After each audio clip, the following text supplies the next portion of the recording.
Easter 1916 by W.B. Yeats.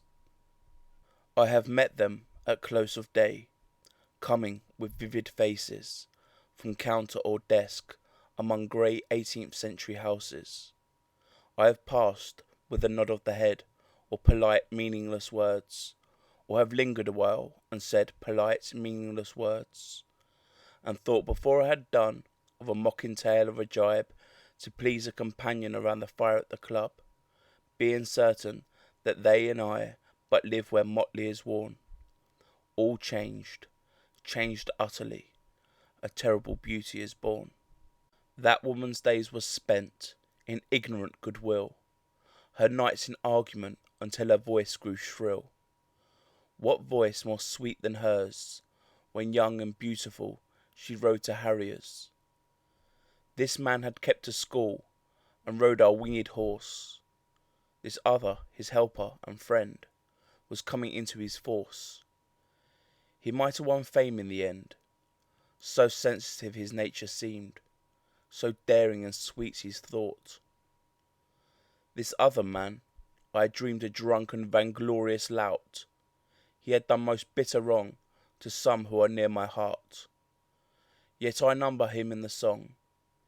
He too has resigned his part in the casual comedy. He too has been changed in his turn, transformed utterly. A terrible beauty is born. Hearts, with one purpose alone, through summer and winter seem enchanted to a stone, to trouble the living stream. The horse that comes from the road, the rider, the birds that range from cloud to tumbling cloud, minute by minute they change. A shadow of cloud on the stream changes minute by minute. A horse hoof slides on the brim, and a horse plashes within it. The long-legged moorhens dive, and hens to moorcocks call. Minute by minute they live, the stones in the midst of all. Too long a sacrifice can make a stone of the heart. Oh, when may it suffice? That is heaven's part, our part, to murmur name upon name, as a mother names her child, when sleep at last has come on limbs that have run wild. What is it but nightfall? No, no, not night, but death. Was it needless death after all?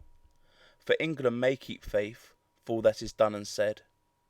We know their dream, enough to know they dreamed and are dead.